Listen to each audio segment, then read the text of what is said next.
Mendaki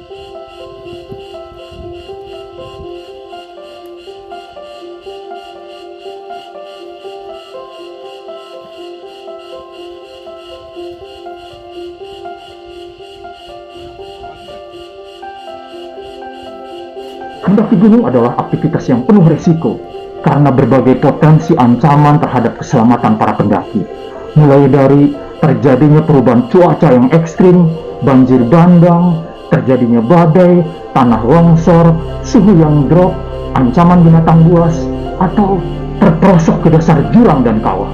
Karena itu, setiap pendaki perlu mempersiapkan diri dengan sebaik-baiknya, mulai dari kesehatan fisik yang prima, keterampilan teknis, perlengkapan yang memadai, logistik yang mencukupi, dan tentu saja memahami etika pendakian. Mengetahui apa yang boleh dan tidak boleh dilakukan, serta mengetahui apa yang harus dilakukan dalam kondisi darurat atau ketika terjadinya insiden. Tanpa pemahaman dan persiapan yang memadai, maka daftar insiden yang menelan korban jiwa akan terus bertambah setiap saat. Nah, video ini sengaja saya buat sebagai reminder, pengingat kepada kita semua yang sering mendaki gunung, terutama para pendaki pemula, agar selalu waspada dan berhati-hati. Karena mendaki gunung adalah aktivitas dan olahraga ekstrim yang penuh ancaman. Berikut ini adalah 8 daftar korban jiwa selama 9 bulan terakhir ini di berbagai lokasi pendakian dan pada berbagai rentang usia. Dalam catatan saya, selama 9 bulan terakhir ini telah terjadi 8 insiden pendakian yang menelan korban jiwa.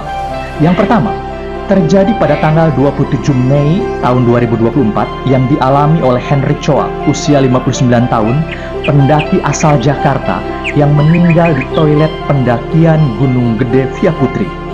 Yang kedua, terjadi tanggal 1 Juni yang dialami oleh Melanie Bohner, pendaki asal Swiss, tewas karena terjatuh ke jurang Bukit Anak Dara, Gunung Rinjani, pada jalur pendakian Sembalun saat melakukan pendakian ilegal.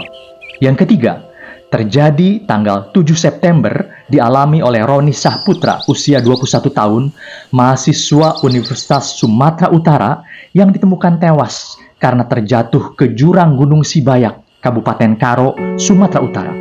Yang keempat, terjadi pada tanggal 23 September, seorang pendaki berinisial HT 60 tahun asal Surabaya yang meninggal dunia saat melakukan pendakian ke puncak Kartens di Papua.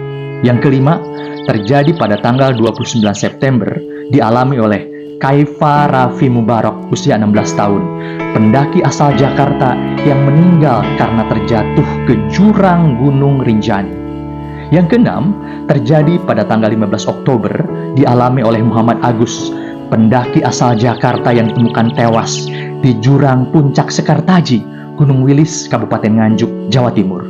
Yang ketujuh, terjadi tanggal 16 Oktober yang dialami oleh pendaki asal Tiongkok berinisial LDF yang meninggal dunia di Yellow Valley saat melakukan pendakian ke Kartens Piramida, Papua. Dan yang kedelapan, terjadi pada tanggal 3 Januari tahun 2025 yang dialami oleh Deko Apriansa, usia 22 tahun, pendaki asal Kecamatan Sukaraja, Kabupaten Seluma, Provinsi Bengkulu, yang meninggal dunia di puncak Gunung Dempo karena hipotermia. Deko Afriansyah, 22 tahun, seorang pendaki gunung asal Desa Sukaraja, Kabupaten Seluma, Bengkulu, meninggal dunia di puncak Gunung Dempo, Kota Pagar Alam, Sumatera Selatan pada Jumat dini hari. Korban meninggal dunia diduga karena kelelahan saat mendaki dan mengalami hipotermia atau penurunan suhu tubuh secara drastis saat berada di puncak gunung. Mudah-mudahan bermanfaat sebagai pengingat kita semua bahwa ancaman jiwa akan selalu mengintip pada diri setiap pendaki. Waspadalah.